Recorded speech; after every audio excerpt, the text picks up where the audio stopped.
Shalom, so good to host you guys today in a live podcast. Hari ini kita akan membicarakan mengenai having courage in this fearful world. And kita ini kedatangan tamu yang sangat keren dan dia dipakai Tuhan dengan luar biasa. And he is Pastor Christopher Tapiheru. Pastor, it's so good bisa ngobrol dengan Pastor today. Yeah, thanks for having me. Yeah, it's so good. Pastor, just before kita we dive deep into the conversations and everything, Pastor mungkin sedikit background dan pelayanan yang Pastor lakuin sekarang itu seperti apa, Pastor? Okay, my name is Christopher Tapiheru dan Jakartaan based, lahir besar Jakarta. Sekarang sudah menikah di tahun 2010 sama istriku, punya 3 orang anak laki-laki. Terus melayani full time sebagai teaching pastor di GBI New Wine International Church. Okay. And Pastor sudah melayani dari tahun berapa, Pastor? Kalau full time ministry, full time pastornya dari 2015. Oke, Yeah. 2015 ya sampai sekarang. Sebelumnya kerja di kantor karena basically S1-nya desain grafis. Oke, sekarang lagi ngambil S2 juga ya, Pastor? Lagi S2 teologi. Ya. S2 teologi Yeah. ya. Asik ya. Dan so far in the ministries that you're doing, is there any maybe some challenges or something waktu kita, especially as a teaching pastor ya, itu pasti ada yang perbedaan pendapat dan everything. Betul. How do you tackle that, Pastor? Yeah, I think the biggest challenges now is everyone has a high speed internet ya. Dan punya akses, punya podcast, dan they can talk anything about theology. Yeah. And that's bisa jadi satu yang baik, tapi bisa jadi satu yang buruk kalau nggak ada yang ngejagain kan. Amen. Jadi basically tugasku di gereja dan bahkan di sosial media juga mirip seperti itu. Kita menjaga ortodoksi dalam artian true theology ya. C.S. Lewis bilang gitu ya. Semua orang theologian tapi bad or good. Oke. Semua orang. Even the atheist one is a theologian. Menurut mereka pandangan teologi mereka tuh Tuhan tuh nggak ada. And that's a pandangan teologi. Yeah. But it's so good, yeah. I've been seeing you very active in the social media. Yes. Dan personally, saya diberkati banget dengan pelayanan Pastor Christopher Tapiheru. Kalau dia punya khotbah masuk tuh, banyakkan I'm attracted to it, to dengar. Dan kebanyakan tuh pasti kalau shotsnya tuh di Reels dan di TikTok tuh pasti ada aja terus tengah. Iya, itu sebenarnya dipotong sama teman-teman sih. Iya. Basically mereka jadiin khotbah saya itu konten. Dan buat saya oke-oke aja. Dia bilang, Pastor boleh dikolaborasi nggak? Puji Tuhan dengan senang hati. Justru selama message-nya bisa nyampe ke sebanyak mungkin orang, ambil aja, nggak masalah. Iya, pasti viral terus pasti. Jadi yang potong bukan saya. Saya cuma taunya khotbah aja, direkam di YouTube, juga YouTube gereja orang kadang. Nanti yang potong konten yang potong juga akunnya IG mana saya juga nggak tahu. And just before the podcast kita juga ngobrol asik ya. Amen. Dan I'm so blessed by his life, by his ministry. And so today kita mau ngobrol, Pastor, mengenai having this courage in the fearful world. And kita mungkin mulai dari church dulu ya, Pastor. Yeah. Kita lihat dari gereja ya, the church focus. Kita lihat bahwa today ada yang kata itu everything that we say it has to be politically correct. Kayaknya itu kita kalau mau khotbah kita harus pastikan komunikasi kita tuh baik, harus yang formal, harus begini supaya kita nggak menyinggung orang. And especially today we live in the what we say is a woke generation, right? Yeah. Jadi kayak kita nggak boleh menyinggung kaum tertentu, nggak boleh begini, nggak boleh begitu, dan itu kadang-kadang kan it becomes a barrier. What is your view, Pastor? Untuk orang-orang yang kayak gitu, apakah we have to be that politically correct, or kita memang we have to stand for the truth, gitu loh. Memberitakan kebenaran Tuhan in I call it unfiltered ways. Gitu tuh nggak? Udah uncensored. Emang ini firman Tuhan tuh seperti ini, gitu loh. Tapi do you think that what do you mean? How do we be politically correct and stand for the truth? Do you think we can do that? I think some people think we can do that, tapi menurutku, the truth is terlalu truthful sampai kadang bisa hurtful buat mereka yang nggak menyukainya gitu. Ada orang yang bilang kayak ketika aku bagiin kebenaran apa adanya, mereka bilang kayak, wah lu sekarang ini ya khotbah lo sekarang ini apa? Dipenuhi hate speech. Saya bilang, what? No, aku bilang, that's the truth. Aku bilang, itu hate speech loh, itu kan menyinggung gini-gini gitu-gitu tadi yang dibilang kan, politically correct itu artinya nggak boleh nyinggung siapa-siapa. Mustahil sebenarnya untuk kebenaran nggak menyinggung siapa-siapa. Ya kenyataannya kan kita tahu ya, only the truth can set us free. Itu kata Yesus sendiri. Dan before the truth set you free, it will piss you off. Yeah, it will piss you off. Yeah. Before the truth set you free, it will piss you off. Sebelum kebenaran memerdekakan kita, dia akan menyinggung kita dulu. Menyadarkan kita bahwa kita salah. Semua orang itu kalau dibilang salah tuh nggak suka.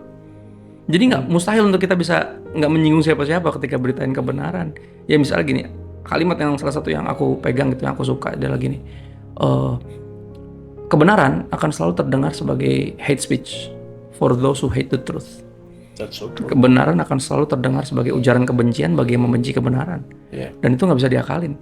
Jadi memang ketika kita memberitakan kebenaran seperti yang Yesus ajarkan dan Alkitab tulis gitu ya, tertulis di Alkitab, memang isunya adalah fear of man issue. Ya, dan itu yang bikin kita jadi kayak mikir kan, gue nggak boleh nyinggung ini, nggak boleh nyinggung itu. Akhirnya kita nggak beritain kebenaran karena kita takut menyinggung kaum tertentu yang jelas-jelas salah. Gini, ketika kita memberitakan kebenaran, kita kan dalam tanda kutip pasti akan sedikit banyak juga menyatakan kesalahan, ngerti kan? Yeah. Tapi kalaupun kita nggak menyatakan kesalahan pun, beritain kebenaran pun itu akan reveal, mereka akan menyadari kesalahan-kesalahan itu sendiri dan pasti kan tersinggung. Cuman itu yang aku selalu bilang, justru kebenaran yang sejati ya, khotbah yang benar tuh harus menyinggung. Harus ya, jadi kalau dengar khotbah tuh harus tersinggung. Kalau nggak tersinggung berarti antara dua, lu dengernya salah atau gue yang khotbahnya salah.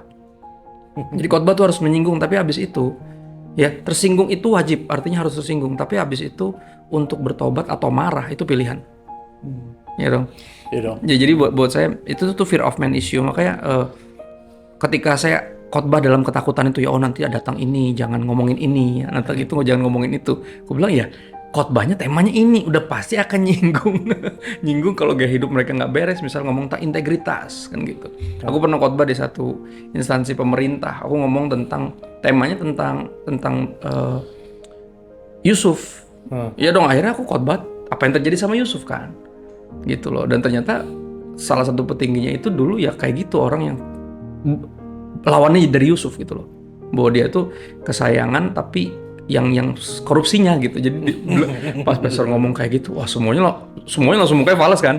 Terus gue dibisikin pas abis khotbah, pastor ngomong kayak gitu, itu ngomongin atasan kami tuh. Wah, gue nggak ngomongin atasan lo, gue ngomongin Yusuf. Gitu. Jadi nampaknya nggak ada cara untuk kita bisa dalam tanda kutip politically correct dan bisa bagiin kebenaran yang unfiltered. Kebenaran emang akan selalu menyinggung. Tapi itu yang kita perlu, memang kita perlu dinyatakan bahwa kita bersalah untuk benar-benar belajar untuk menerima kebenaran dan menghidupi apalagi. Yep. Gue baru-baru ini lagi baca dari Kisah Para Rasul mengenai kehidupan Stephen. Stefanus. Ya, Stefanus di Alkitab. Itu benar-benar dia itu memberitakan kebenaran Tuhan and unfiltered ya. Yeah. Dan dia justru karena dia itu dihujat karena dia memberitakan kebenaran. Bener. Dan dia akhirnya it cost him his life. Cost him his life. Ya. Tapi setiap kali notice deh di Alkitab pun dia bilang, every time mereka melihat mukanya Stephen, mereka seperti terang di menyala gitu. Iya. Dan itu benar, bahkan sampai akhir hidupnya kan ketika The Message paraphrase tulis gitu ya, ketika batu-batu menghujani dia. Dia mendoakan mereka yang dia bilang, Tuhan jangan tanggungkan dosa ini kepada mereka. Terus dia berkali-kali sambil dipukulin, dihujat, diserang, dia selalu bilang kayak I see heaven opens, dia bilang. Wah, mantep ya. And I see the Son of God standing. Dan itu terserah dibilang aku berlebihan atau apa, tapi orang ada yang bilang kayak nggak ada urusan lah Tuhan berdiri apa duduk. Buat saya kalau ada tulisan dia berdiri itu cuma satu, sisanya kan dia duduk di sebelah kanan Bapa. Yesus tuh nggak pernah terlihat berdiri. Dan berdiri kita tahu di culture manapun berdiri itu kan lambang respect, honor. Kenapa Yesus berdiri? Karena dia ngeliat pribadi yang sama kayak dia, yang bisa berdoa, Bapa ampuni mereka nggak tahu yang mereka perbuat. And that's interesting. Dan dia teriak, I see him standing kan gitu. Itu di tengah penderitaan itu dia bisa ngeliat Tuhan, dan dengan suara keras dia berteriak mengampuni mereka, mendoakan mereka. Dan teriakan itu mendarat di salah satunya ya Saulus, orang yang dalam tanda kutip politically correct. Tiba-tiba diserang sama kebenaran yang unfiltered. Cinta yang seperti itu, cinta yang mendoakan mereka yang membunuh dia. Itu kan aku kira itu cuma punya Yesus doang, ternyata Stefanus juga. Stefanus. Makanya dia dikenang sebagai martir pertama kan. Iya. Makanya asik banget, gue kemarin lagi baca itu, gue lagi bilang, wow, this person is really he just told the truth. And people just don't like the truth gitu kan. Seperti tadi Pastor ngomong, emang orang paling nggak suka itu truth. Tapi kan nggak bisa dipungkiri bahwa so many times sekarang itu kita kalau pergi sorry to say, gue nggak mau kalau ke gereja atau kemana ya, meetings lah, Christian meetings ya, pas ada khotbah itu kayaknya it's a motivational speaking malahan ya. Christian feel good gitu tau gak? Ya kan? Kayaknya feel good, tapi ya namanya kalau dia bapak kita ya, bapak kita juga mendisiplinkan ya. The issue is boil down of course to the fear of man issue. Lukas 12 ayat 4 sampai 5, 8 sampai 9 kan Tuhan Yesus sendiri bilang kan, aku berkata kepadamu, hai sahabat-sahabatku, janganlah kamu takut terhadap mereka yang dapat membunuh tubuh dan kemudian gak dapat berbuat apa-apa lagi. Aku akan menunjukkan kepada kamu siapa yang harus kamu takuti. Takutilah dia, Tuhan, yang setelah membunuh mempunyai kuasa untuk melemparkan orang ke dalam neraka. Sesungguhnya aku berkata kepadamu, fear him, kata Yesus. Ayat 8, aku berkata kepadamu setiap orang yang mengakui aku di depan manusia, Anak manusia juga akan mengakui dia di depan malaikat-malaikat Allah. Tapi barang siapa menyangkal aku depan manusia, ia akan disangkal di depan malaikat-malaikat Allah. The fear boils down terlalu kepada fear of man issue. Siapa yang kita takuti?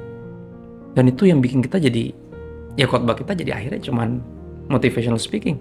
We don't speak the truth dan nggak ada yang dimerdekakan dari motivational speaking dalam tanda kutip. Gini, orang yang salah. Saya nggak against motivational speaker preaching. Ya masa kita mau khotbah di motivational kan nggak juga. Cuma gini, orang yang salah itu nggak perlu motivasi. Orang yang salah perlu kebenaran. Baru abis itu dimotivasi untuk menghidupi kebenaran itu dan percaya. Ya, jadi orang salah kalau dimotivasi, dia jadi orang salah yang termotivasi. Semangat ngaco. Semangat ngaco. Kan nggak boleh. So true ya. Jadi kita tuh juga lihat we see from this angle that emang pertama tuh yang perlu punya courage untuk memberitakan kebenaran in the fearful world itu adalah gereja sendiri tuh. So this is the time that memang I feel churches should make their stand and start telling the truth. And really the truth and the whole truth, and not just seeing sepotong-sepotong firman dan abis itu dikirain dan udah itu aja itu firmannya, enggak gitu kan. You need to see the truth in the scriptures. Dalam tanda kutip the irony is justru orang-orang yang paling berani di tengah dunia yang dipenuhi ketakutan adalah mereka yang takut akan Tuhan. Dan nggak takut sama yang lain lagi.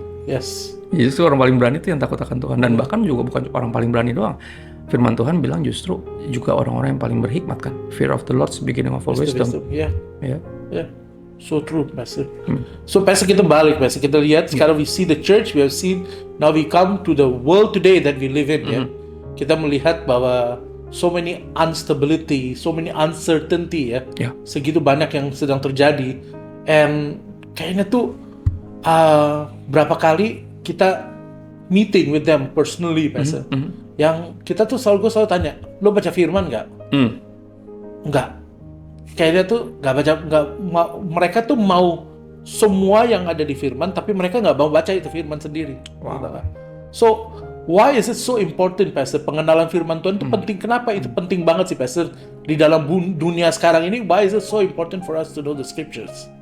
Kan dunia ini kan penuh dengan ketidakpastian dan ketakutan ya. Sedangkan Alkitab, konon ya, saya waktu itu sempat coba nyari atau pengen bikin buku ya, karena ada yang pernah pendeta yang bilang kayak ada jumlah sekitar kata jangan takut tuh ada 365 in whole the Bible, right? Pernah denger itu kan? Sering. Karena gue sempet kayak beneran gak sih? Gue kulik beneran gak sih nyampe 365 gitu? Belum sempat sampai selesai, belum dapet 365. Mungkin ada yang fear not atau jangan takut atau jangan khawatir masuk kategori jangan takut, I don't know. Cuman kalau emang itu benar berarti firman Tuhan yang kita perlu kan. Dunia kan penuh ketakutan dan ketidakpastian, dan firman Tuhan satu-satunya yang pasti kan. Amin. Ya nggak, salah satu hamba Tuhan nama Max Lucado. Ya Max pernah bilang, feed your fears and your faith will starve. beri makan ketakutan lo dan iman lo bakal kelaparan, bahkan mati. Tapi sebaliknya, feed your faith and let your fear starve to death. Amen. Beri makan iman lo dan biarkan ketakutan lo mati kelaparan. Ketakutan jangan dikasih makan. Fear, iman yang mesti dikasih makan. Dan iman gimana? Iman timbul dari apa sih? Roma 10:17. Pendengaran akan firman Kristus. Ya nggak? Jadi idenya adalah di tengah dunia yang dipenuhi ketidakpastian dan ketakutan, kita justru mesti memberi makan iman kita. Biar ketakutan kita, kan ketakutan akan selalu ada. Ada alasan untuk takut, tapi alasan untuk berani adalah alasan untuk percaya sebenarnya. Ya, banyak yang bikin kita ragu, banyak yang bikin kita khawatir dan bingung, tapi ada satu yang bikin kita percaya, yakin, dan berani. Kenyataan bahwa Tuhan mengasihi kita. Amen. Dan Dia di pihak kita. Amen. Ya, dan itu yang bikin kita jadi berani.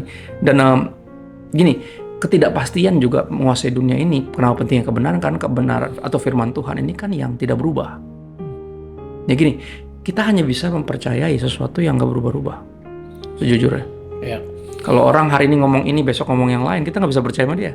Yeah. Dan satu-satu yang gak berubah kan cuma firman Tuhan. Benar. Ya, Tuhan Yesus bilang Matius 24 ayat 35, langit dan bumi tidak akan tetap ada, artinya akan lenyap. Yeah. Ya, tetapi semua yang aku beritahukan, perkataanku, kata Yesus, pasti akan terjadi dan tetap berlaku selama-lamanya. Dari situ kita dapat kepastian dari Dia yang gak pernah berubah, kasihnya gak pernah berubah. Good all the time. God is good all the time God is good, right?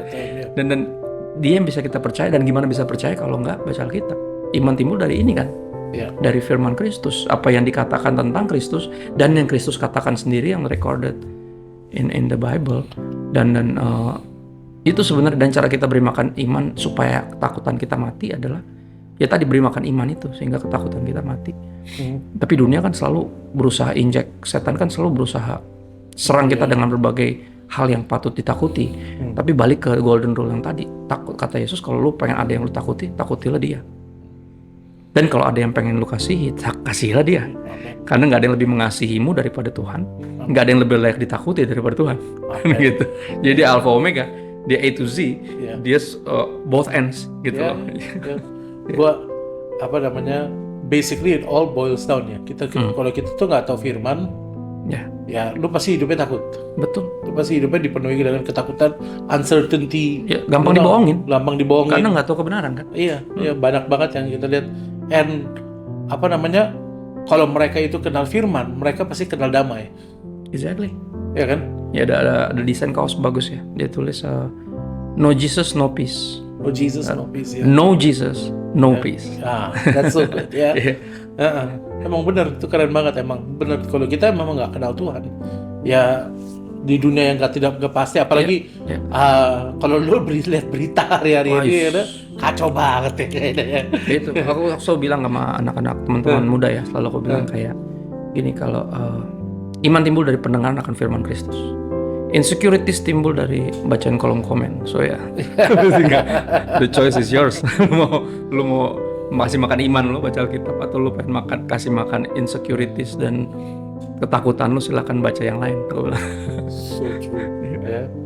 Alright, cool. Pastor, mungkin ada sedikit pengalaman pribadi, Pastor. Maybe waktu Pastor memang memegang teguh prinsip Tuhan, pada waktu ada banyak tekanan, because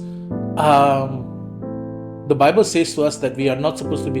I am not ashamed of the gospel, ya kan? Kita bilang bahwa kita tuh we are not ashamed of the gospel. Tapi tekanan itu suka banyak. Seperti tadi Pastor bilang bahwa the enemy pasti itu gak akan bikin dunia itu baik-baik aja. Betul. The enemy will always try every way to attack us. Dan satu hal yang gue bilang, gue just before you answer this, is kalau lu lagi di jalan yang benar, serangannya pasti tambah banyak. Betul. Tapi kalau lu lagi di jalan yang salah, ya dia juga nggak perlu serang lu kali. Betul.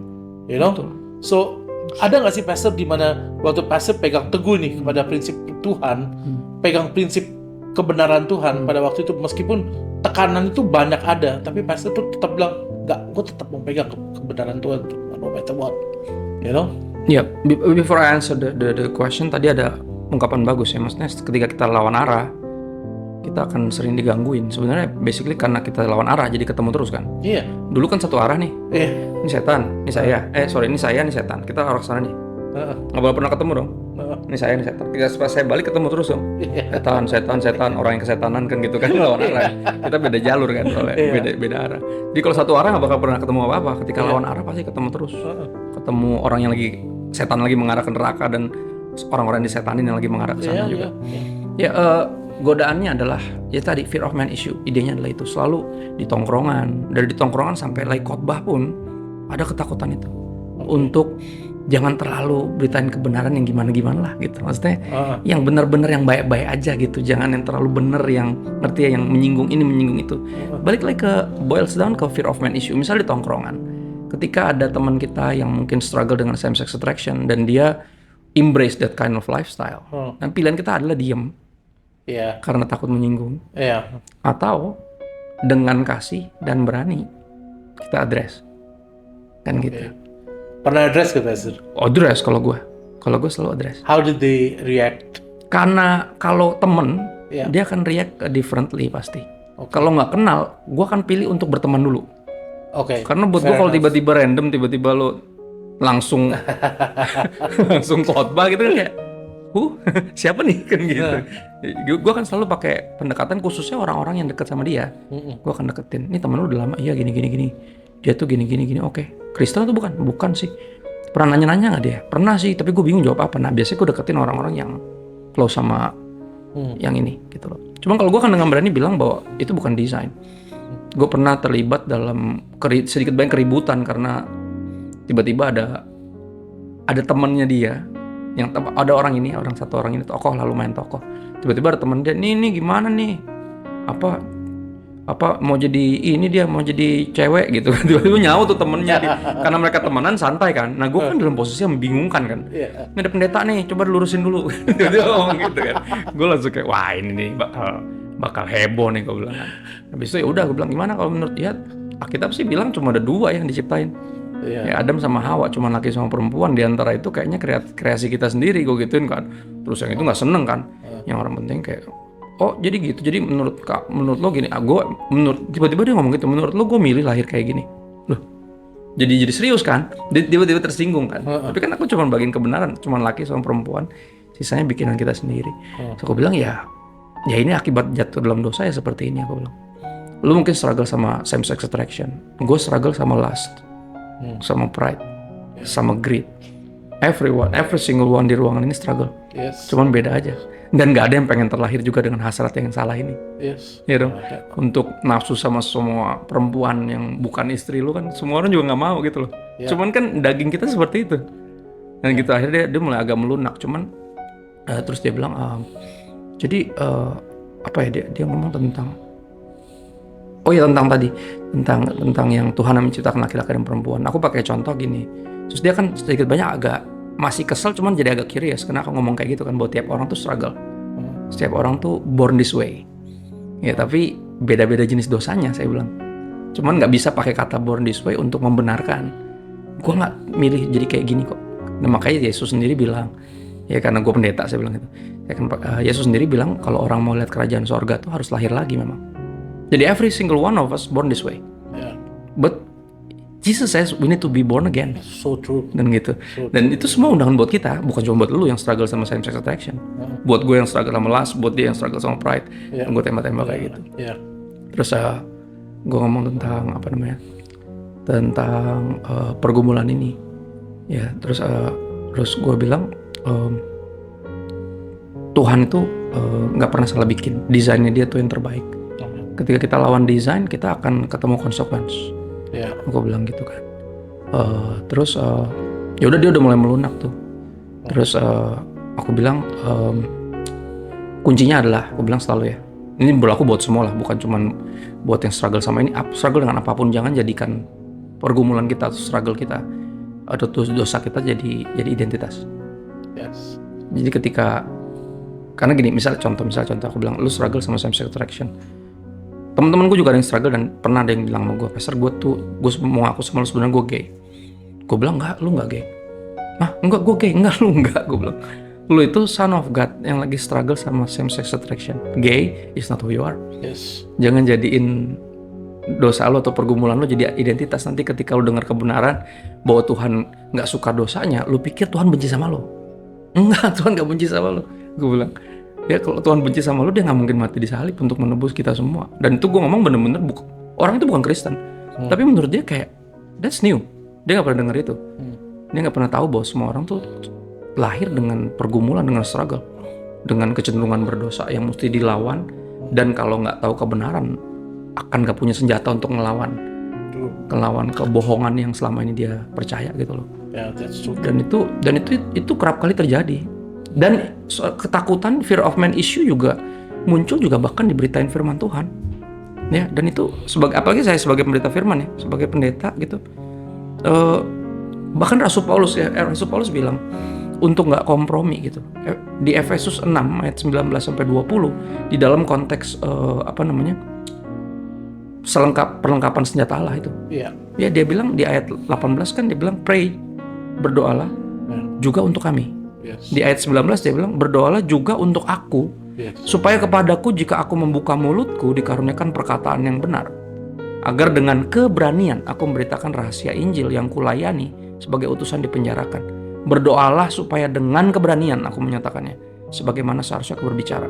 Jadi struggle-nya pun bahkan buat memberita firman untuk beritain dengan berani, atau tahan-tahan. Karena misalnya contoh, takut nggak diundang lagi deh misalnya. Iya. Kan? Iya, kita masih sekarang ini kita bilang, aduh kalau kita di khotbah di gereja lain, kita bilang, aduh takut diundang lagi. Ya, takut nggak diundang lagi. Tapi kebayang nggak sih waktu zamannya Rasul Paulus tuh, dia itu khotbah, every preaching yang dia bikin itu nyawa loh. Dia selalu berapa kali kan mau dilempar dari tebing dan segala macam. Tapi gini, khotbah Yesus yang pertama pun bikin dia mau dilempar dari tebing. Iya, exactly. Ya, jadi kalau patokan pembicara atau pemberita firman yang berhasil adalah diundang lagi, Yesus khotbah pertama langsung fail, mau dibuang dari tebing. Tapi kan the truth is the truth. The truth is the truth. Dan kita harus bagikan dengan kasih dalam artian gini, kita juga bagikan sambil ceritain kepada orang yang kita bagikan kebenaran bahwa gue juga struggle, bukan cuma lu kok. Kita ini perlu juru selamat, bukan cuma lu yang perlu juru selamat, gue juga. Walaupun gue udah pendeta, gue tetap perlu juru selamat. Ya, kebenarannya adalah gue nggak bisa selamatin diri gue sendiri, lu juga nggak bisa. None of us can, but we have a savior. Correct. Dan itu, see, bottom line, Pastor, I noticed that di kitab Timotius juga kan dibilang that all scripture is God-breathed, and it is used for rebuking, correction, you know, and orang building. Of course building, ya. Tapi orang tuh kalau I stress on the word correction, because orang itu banyak kali kalau kita correct or even when we rebuke, mereka itu pikir kita we are judging. Ya, apalagi mereka pikir kita benci sama mereka. Iya, padahal kalau benci gue diemin asli. Padahal we were doing it in love and everything. I think one of the things that it boils down to the way we say it. Of course. Yeah, and then secondly is relational is so important kan. Kita kalau punya hubungan sama orang itu, kita kalau ngomong ya lebih bisa ada diskusi kayak tadi Pastor bilang gitu kan. Kalau kita ada relational itu lebih enak dibandingkan kalau kita tuh harus ngomong kayak begini. Tapi ya sometimes kan kita ngomong di mimbar ya. Kita ngomong di mimbar, and kita pas ngomong di mimbar kita nggak kenal semua orang. Betul. And orang tuh ada yang dibilang, aduh ini pendeta judgy banget ya. Yeah. Ini pendeta kayak begini. Gue justru kalau ada kayak gitu yang gue dengar, gue happy. Berarti gue bilang apa? That means I did something right. I said something right. Yeah, I said something right, gitu tau nggak? Yep. So yeah, I mean, I think we have to be unashamed for the gospel kan. Of course. Kita harus beritakan kebenaran fully. Justru itu godaannya adalah untuk malu. Makanya saya bilang tadi kan, barang siapa malu mengakui aku. Iya. Dan firmanku.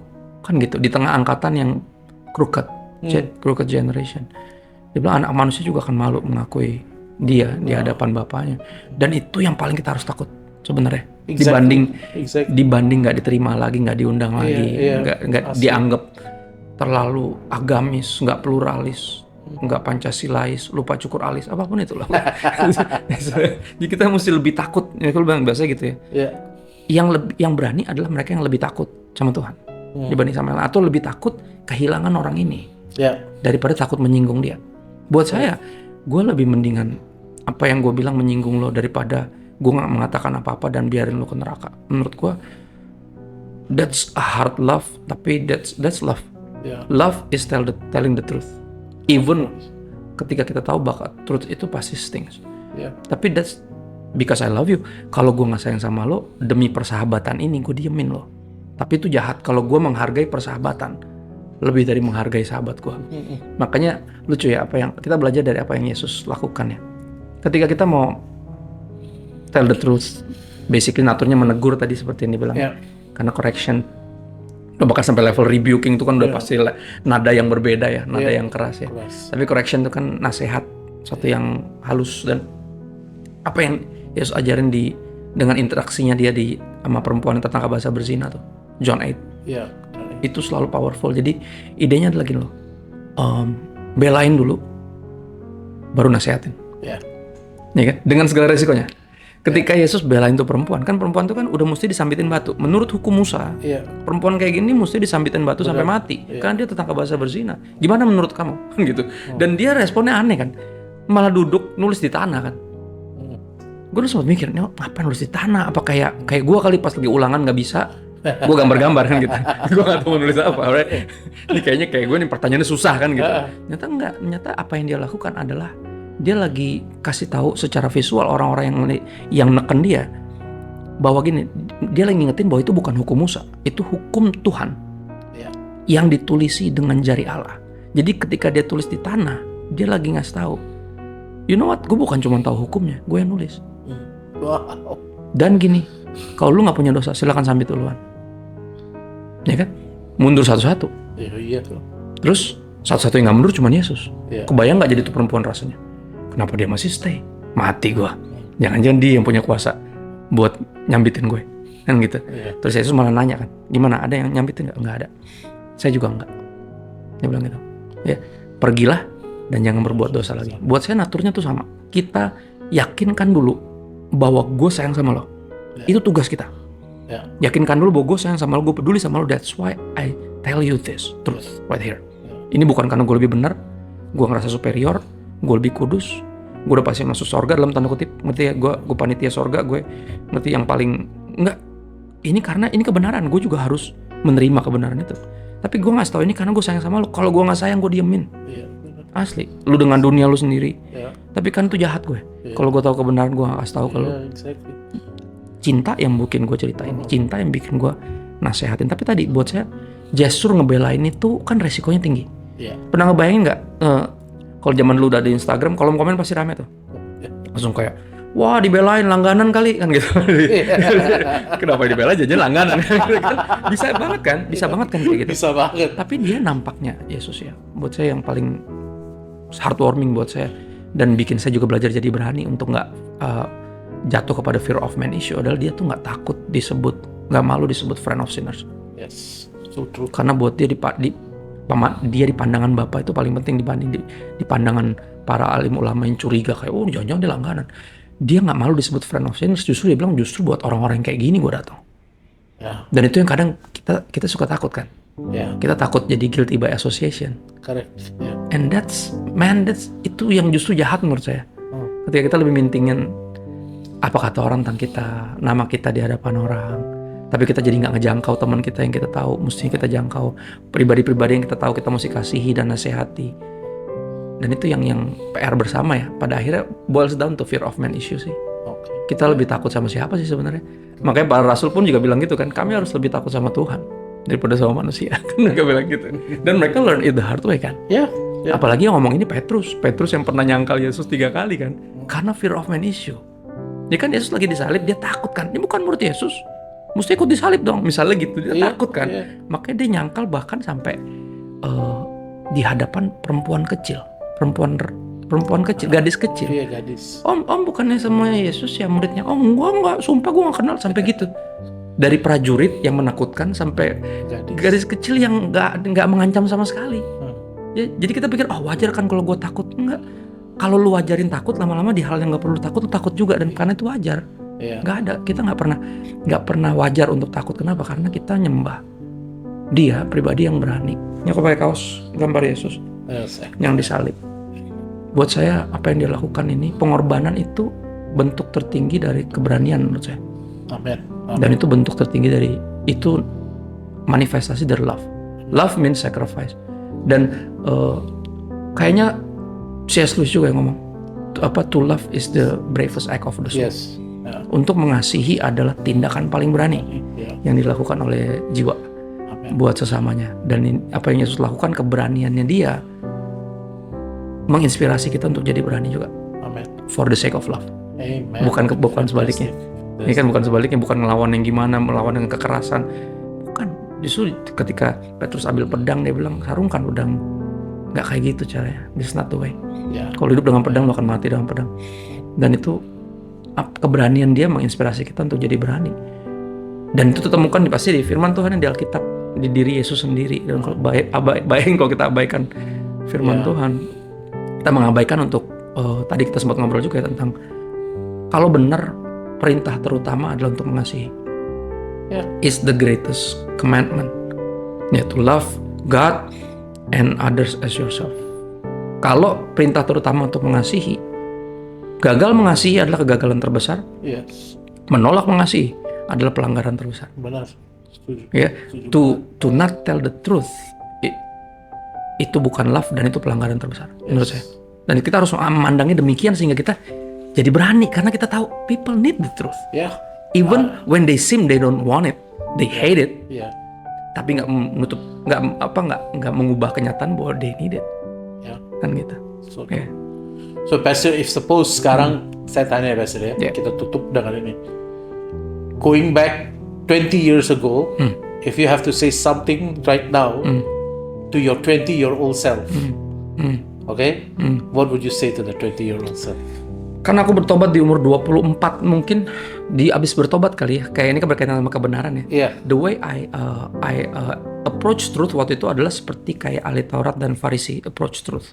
Okay. Jadi gue punya nafsu untuk selalu mencari kesalahan dan memberitakan kebenaran dengan nada yang menghakimi. Tapi gue akan bilang ke gue yang masih umur 24 baru bertobat dan baru tahu teologi, baru tahu kebenaran.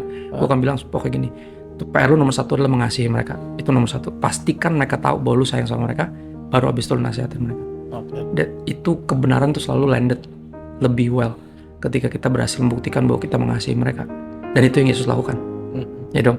Dia went to the cross. Setelah itu semua kebenaran yang dia katakan landed smoothly in our hearts. Yes. Karena dia buktikan cintanya. Buat saya akan bilang ke saya yang umur 24, come on, love well. Jangan cuma ngomong tapi buktikan, yakinkan mereka lu sayang sama mereka. Nah dari sana baru lu nasihatin mereka dengan kebenaran. Yesus itu Yohanes katakan full of grace and truth. Ya, grace without truth itu compromise. Truth without grace itu penghakiman. Dan kita perlu penuh dua-duanya, full of grace and truth, just like Jesus. Dan itu yang akan selalu aku nasihatin bahkan sampai hari ini. You need to be full of grace and truth. Jangan lupa grace-nya. Jangan lupa truth-nya. Kadang kita suka kayak ya namanya juga orang suka terlalu dalam tanda kutip grace-nya doang tapi nggak ada truth-nya. Akhirnya jadi jahat kan, kita jadi ngebiarin mereka dalam dosa mereka dan itu nggak boleh. You need to be both full of grace and truth. Itu sih. Yep. Thank you Pastor. Amazing ya. Kita udah ngobrol nggak tahu udah berapa lama ini. Tapi Tuhan baik banget. And today we learn ya. If you love someone, you need to have that courage to speak. Ya, betul. Ya, kita kalau if the message sometimes hits you, it's not that because the person is judgy, because the person loves you. Of course. You know? Gitu loh. Jadi so we today we just want to teach you guys that we as Christians, we have to have the courage to speak. Kita tuh harus berani banget ngomong. Jangan sampai kita tuh we cover our stuff karena kita nggak mau we don't want to hurt anyone, So today, Pastor, thank you for teaching us that we need to have that courage and continue to have love, full of grace and truth. Yes. And we do that, and we believe that in the world, even though so much instability is there, we can be certain because our God doesn't change and the word of God never change. Yes. Be sure to subscribe and to hear us out for other updates from Alive Podcast. For now, thank you so much for tuning in. God bless you. Have a wonderful day.